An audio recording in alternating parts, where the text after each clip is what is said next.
കഴിഞ്ഞ കുറച്ച് നാളുകളായിട്ട് ഒരുപാട് പേര് ചോദിക്കുന്ന ഒരു ചോദ്യമാണ് ബി പ്ലാനിംഗ് എന്ന് പറയുന്ന കോഴ്സ് എന്താണ് എന്നുള്ളത്.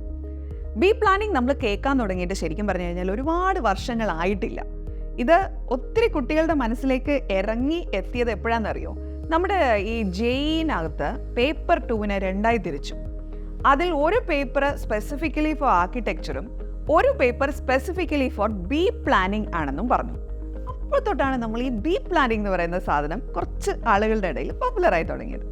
ബി പ്ലാനിംഗ് എന്ന് പറയുന്ന കോഴ്സ് സത്യത്തിൽ എന്താ? അതാണ് ഇന്ന് ഈ വീഡിയോയിലൂടെ നിങ്ങൾ മനസ്സിലാക്കാൻ പോകുന്നത്.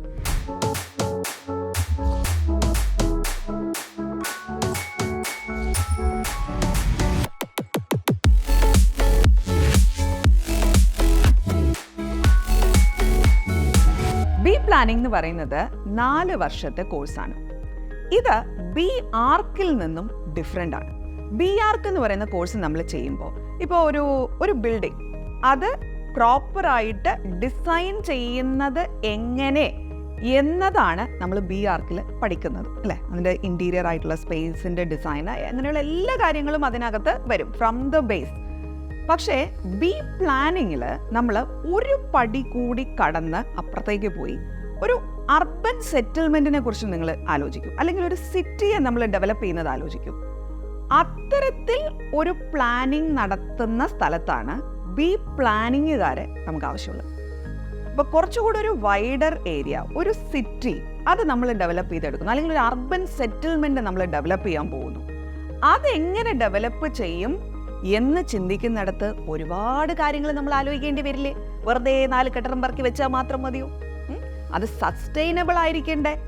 ഈ കാര്യങ്ങളെല്ലാം ഒരു ബ്രോഡർ സെൻസിൽ നിന്നുകൊണ്ട് മനസ്സിലാക്കി പ്ലാൻ ചെയ്യുന്ന ആൾക്കാരാണ് ഈ ബി പ്ലാനിങ് ചെയ്യുന്ന ആൾക്കാർ. ഇതിനകത്തൊരു മൾട്ടിപ്പിൾ സാധനങ്ങൾ വരും കേട്ടോ. ഫോർ എക്സാമ്പിൾ സിവിൽ എഞ്ചിനീയറിംഗിൻ്റെ ആസ്പെക്ട്സ് വരും, ആർക്കിടെക്ചറിൻ്റെ ആസ്പെക്ട്സ് വരും, ഡിസൈനിങ്ങിൻ്റെ ആസ്പെക്ട്സ് വരും, അതുപോലെ തന്നെ സസ്റ്റൈനബിലിറ്റിയുടെ ആസ്പെക്ട്സ് വരും, പ്ലാനിങ്ങിൻ്റെ ആസ്പെക്ട്സ് വരും. ഇങ്ങനെ മൾട്ടിപ്പിൾ സാധനങ്ങൾ ചേർന്ന് കിടക്കുന്ന ഒരു കോഴ്സാണ് ബി പ്ലാനിങ് എന്ന് പറയുന്നത്. ബി പ്ലാനിങ്ങിൻ്റെ കോഴ്സ് IIT-കളിലും അവൈലബിൾ ആണ്. ഈ IIT-കളിലെ അഡ്മിഷന് വേണ്ടിയിട്ടാണ് നമ്മൾ JEE paper 2 specifically B planning എന്ന് പറയുന്ന ഇതിന് വേണ്ടിയിട്ടുള്ള പരീക്ഷ എഴുതുക. ബി പ്ലാനിങ്ങിന്റെ പരീക്ഷയും ബി ആർക്കിന്റെ പരീക്ഷയും തമ്മിൽ എങ്ങനെ വ്യത്യാസപ്പെട്ടിരിക്കുന്നു എന്ന് ചോദിച്ചാൽ, ബി ആർക്കിന്റെ പരീക്ഷയ്ക്കകത്ത് നമുക്ക് മാത്തമാറ്റിക്സ് ഉണ്ട്, അതുപോലെ തന്നെ ആപ്റ്റിറ്റ്യൂഡിന്റെ ഒരു പേപ്പർ ഉണ്ട്, പിന്നെ ഡ്രോയിങ്ങിന്റെ ഒരു പേപ്പർ ഉണ്ട്. എന്നാൽ ബി പ്ലാനിങ്ങിന്റെ പരീക്ഷ നമ്മൾ നോക്കുകയാണെങ്കിൽ അവിടെ ഡ്രോയിങ് വരുന്നില്ല. ആ ഡ്രോയിങ്ങിന്റെ സ്ഥാനത്ത് പ്ലാനിങ്ങുമായി ബന്ധപ്പെട്ടിട്ടുള്ള ക്വസ്റ്റ്യൻസ് ആണ് നമുക്ക് വരിക. ഈ പ്ലാനിങ്ങുമായിട്ട് ബന്ധപ്പെട്ടെന്ന് പറഞ്ഞു കഴിഞ്ഞാൽ അതിനകത്തൊരു ജനറൽ അവയർനെസ് വരും. ഈ ഗവൺമെൻറ്റിൻ്റെ പോളിസീസ് അല്ലെങ്കിൽ ഡെവലപ്മെൻറ്റ് ഇഷ്യൂസ്, ഇതൊക്കെ ആയിട്ട് ബന്ധപ്പെട്ടിട്ടുള്ള ക്വസ്റ്റ്യൻസ്, അതുപോലെ നിങ്ങളുടെ അനലിറ്റിക്കൽ എബിലിറ്റി അറിയാൻ പറ്റുന്ന രീതിയിലുള്ള ക്വസ്റ്റ്യൻസ്, സോഷ്യൽ സയൻസുമായിട്ട് ബന്ധപ്പെട്ടിട്ടുള്ള ക്വസ്റ്റ്യൻസ്, ഇതെല്ലാം തന്നെ ഈ ബി പ്ലാനിങ്ങിൻ്റെ പ്ലാനിങ് എന്ന് പറയുന്ന പേപ്പറിൽ വരുന്ന ക്വസ്റ്റ്യനാണ്. ഇനി എല്ലാ സ്ഥലത്തും നമ്മൾ ഈ JEE പേപ്പർ 2 എഴുതിയാൽ മാത്രമാണോ ബി പ്ലാനിങ്ങിന് അഡ്മിഷൻ കിട്ടുക എന്ന് ചോദിച്ചാൽ ഒരിക്കലുമല്ല. ബൈ ദ വേ, നമ്മുടെ ഈ ബി പ്ലാനിങ്ങിന് ആകെ ഒരു സബ്ജക്റ്റ് മാത്രമാണ് നമുക്ക് മാൻഡേറ്ററി ആയിട്ട് പറയുന്നത്, അതായത് മാത്തമാറ്റിക്സ്. 11ലും 12ലും നമ്മൾ മാത്തമാറ്റിക്സ് നിർബന്ധമായും പഠിച്ചിട്ടുണ്ടാകണം ഇതിന് അഡ്മിഷൻ കിട്ടണമെങ്കിൽ.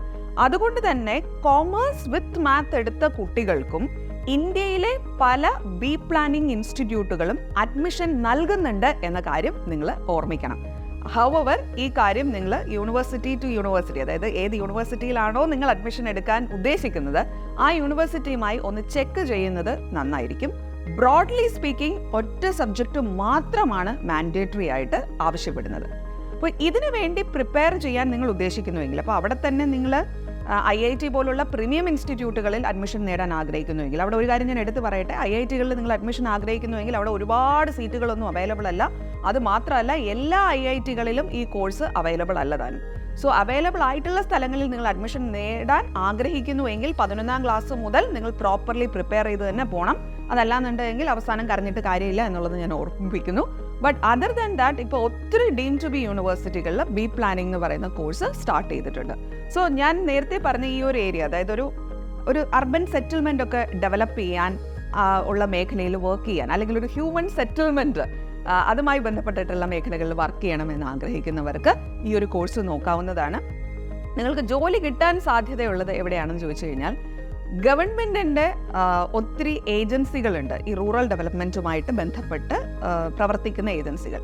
അവർക്കൊക്കെ റൂറൽ പ്ലാനേഴ്സിനെയും അർബൻ പ്ലാനേഴ്സിനെയും ഒക്കെ ആവശ്യമുണ്ട്. അവർ കൂടുതലായിട്ട് എടുക്കാൻ സാധ്യത ബി പ്ലാനിങ് കഴിഞ്ഞവരെയാണ്. അപ്പോൾ അങ്ങനെയുള്ള സ്ഥലങ്ങളിലാണ് നിങ്ങൾക്ക് ഏറ്റവും കൂടുതൽ സാധ്യത കിടക്കുന്നത്. അത് മാത്രമല്ല പ്രൈവറ്റ് സ്ഥാപനങ്ങളും ഈ ബി പ്ലാനിങ് കഴിഞ്ഞ കുട്ടികളെ എടുക്കാറുണ്ട്. ബി പ്ലാനിങ് കംപ്ലീറ്റ് ചെയ്ത് കഴിഞ്ഞാൽ ഇതിൻ്റെ തന്നെ മാസ്റ്റർ ഡിഗ്രി പഠിക്കാനും നിങ്ങൾക്ക് സ്കോപ്പ് ഉണ്ട്. ഇതിൽ ഇന്ത്യക്ക് പുറത്ത് പോയിട്ട് നിങ്ങൾ മാസ്റ്റർ ഡിഗ്രി ചെയ്യുകയാണെങ്കിൽ ഒത്തിരി സ്പെഷ്യലൈസേഷൻ സബ്ജക്ട്സും അവൈലബിൾ ആണ് ഈ ബി പ്ലാനിങ് എന്ന് പറയുന്ന കോഴ്സിന്. അപ്പോൾ നിങ്ങൾ ഒരിക്കലും ഈ ബി പ്ലാനിങ്ങും ബി ആർക്കും ഒന്നാണെന്ന് വിചാരിക്കരുത്. അത് രണ്ടും തമ്മിൽ വ്യത്യാസമുണ്ട്. എൻജിനീയറിങ്ങും ബി ആർക്കും തമ്മിലുള്ള വ്യത്യാസം ഞാൻ ഇതിന് മുന്നേ എപ്പോഴും ഒരു വീഡിയോയിൽ പറഞ്ഞു തന്നിട്ടുണ്ട്. ആർക്കിടെക്ചർ എന്ന് പറയുന്ന കോഴ്സിൻ്റെ ഡീറ്റെയിലേക്ക് ഞാനും ഒരു ആർക്കിടെക്റ്റും തമ്മിലിരിക്കുന്ന സംസാരിക്കുന്ന ഒരു വീഡിയോയും ഞാൻ ചെയ്തിട്ടുണ്ട്. ബി പ്ലാനിങ്ങിൻ്റെ കോഴ്സ് എന്താണെന്നുള്ളത് ഈ വീഡിയോ കാണുമ്പോൾ നിങ്ങൾക്ക് മനസ്സിലായി എന്ന് വിചാരിക്കുന്നു. ഇനി എന്തെങ്കിലും കാര്യത്തിൽ നിങ്ങൾക്ക് കൺഫ്യൂഷൻ ഉണ്ടെന്നുണ്ടെങ്കിൽ ഈ വീഡിയോൻ്റെ താഴെ നിങ്ങളത് കമൻറ്റ് ചെയ്യുക. Keep going. Happy learning.